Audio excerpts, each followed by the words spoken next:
More than 620,000 Rohingya have crossed into Bangladesh since August 25th. Today, some 1 million Rohingya are living in one of the poorest countries in the world, and the arrivals haven't stopped.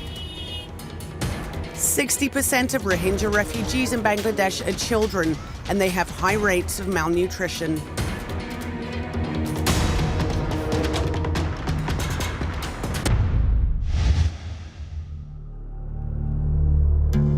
A strip of land just a few meters wide, and thousands of Rohingya waiting to access nearby refugee camps.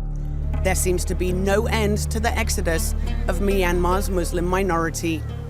This is the fourth wave of Rohingya refugees to arrive at the Anjuman Para border crossing since Myanmar's military started a crackdown on August 25th.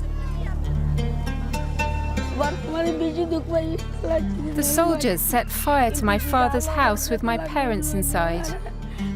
They were burnt alive. The military took everything from them. They put restrictions on our movement. We couldn't move after 6 p.m. and we needed a permission to work. At first they took the cattle and then everything else. NGOs have sharpened their strategy to assist refugees in the case of mass entries from the Burmese side of the River Naf. A network of contacts alerts mobile teams who converge on the site. They arrive with doctors, food and water.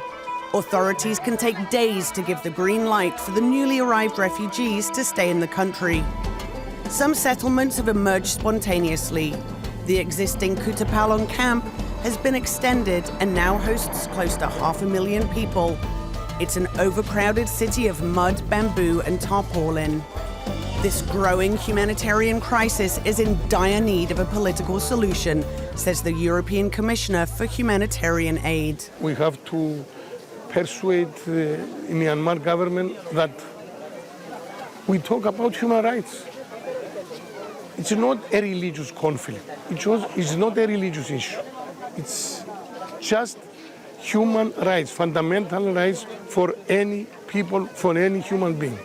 I agree with Secretary General Antonio Guterres that maybe the only description for this situation is, yes, ethnic cleansing.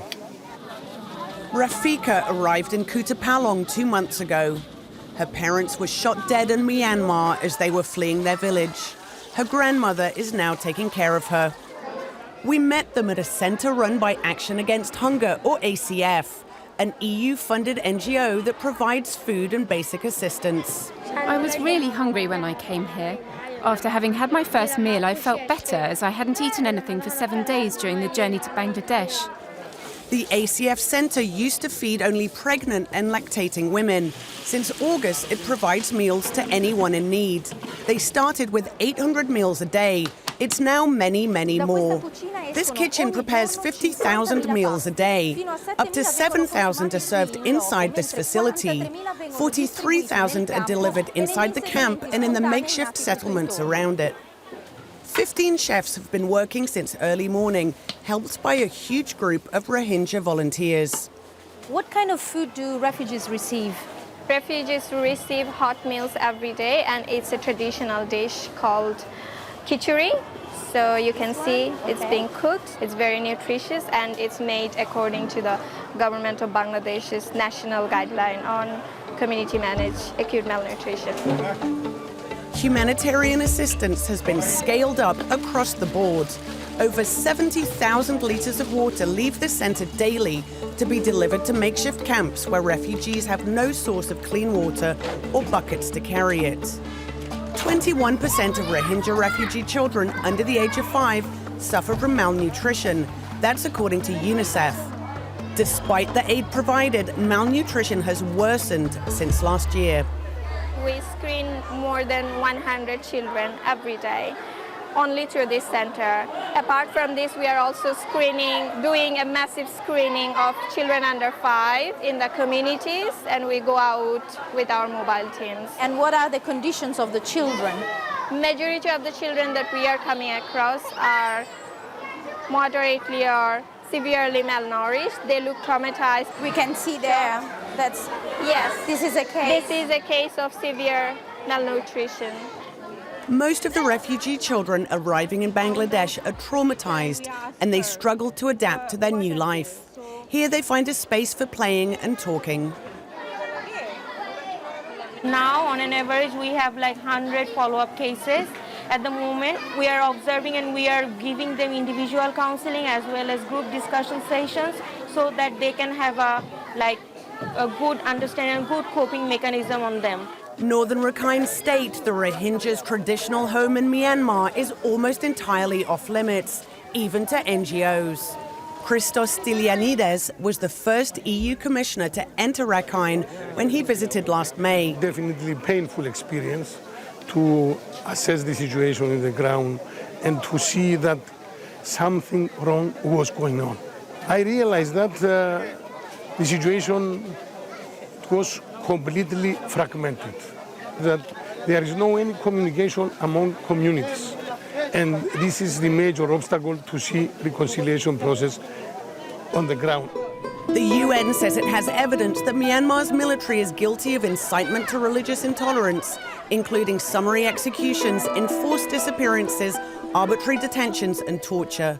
The stories told by thousands of Rohingya seem to confirm these findings.